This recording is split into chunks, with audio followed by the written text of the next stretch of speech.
कुछ लोग भावनाओं में इतना बह जाते हैं कि फैक्ट्स भी नहीं क्रॉस चेक करते। उन लोगों को लगता है कि सोनम वांगचुक बहुत बड़े साइंटिस्ट हैं, उन्होंने बहुत सारे इन्वेंशंस किए हैं, जिसमें लोग उदाहरण भी देते हैं आइस स्तूपा का। तो ये जो आइस स्तूपा है, ये सोनम वांगचुक का इन्वेंशन नहीं है, ये आर्टिफिशियल ग्लेशियर के इन्वेंशन से प्रेरित है, जो लद्दाख में चेवांग नॉरफेल नाम के व्यक्ति ने किया था, जो सिविल इंजीनियर थे, और ये काम इन्होंने 1980 में ही कर दिया था। इन्हीं सिविल इंजीनियर को 2015 में पद्मश्री भी दिया गया है।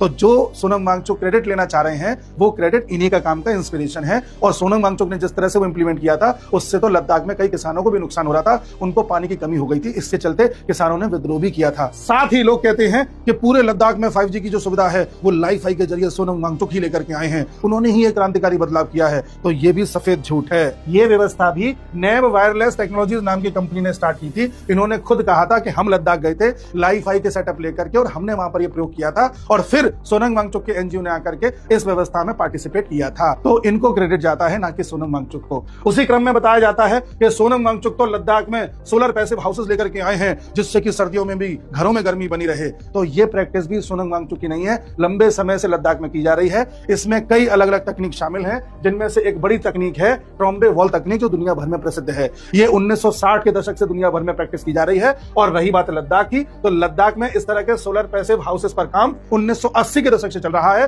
और ये रहा उसका रिसर्च पेपर, जिसको देखना हो वो देख सकता है। जनवरी 1980 का ये काम है, और काम भी लद्दाख में हो रहा था।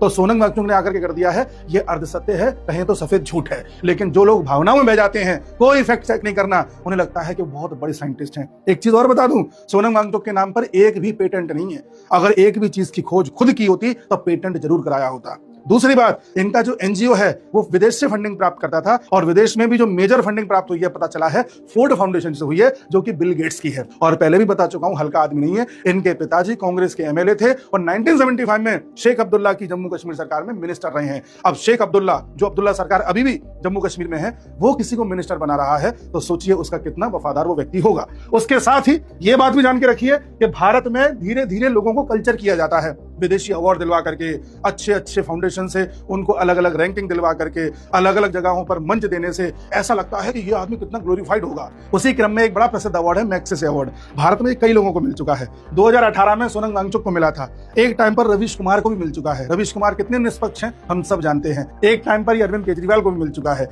और ये किस तरह का नेता है हम सब जानते हैं। और इतना ही नहीं, मदर टेरेसा को भी मिल चुका है। और आजकल इतिहास के पन्नों को पलट के देखते हैं तो पता चलता है कि मदर टेरेसा का मेजरली जो काम देखा गया था, वो क्रिश्चियन कन्वर्जन में देखा गया था। तो भारत में किसी को भी चमकाना है, अवार्ड दे दो, बढ़िया से रिकॉग्निशन दे दो, 2-4 मंच दे दो, फिर भारतीय भावनात्मक तो होते ही है, भावनाओं में बहकर के उस आदमी को भगवान मानने लग जाते हैं, फिर उस इंसान के दम पर कुछ भी करवा लो।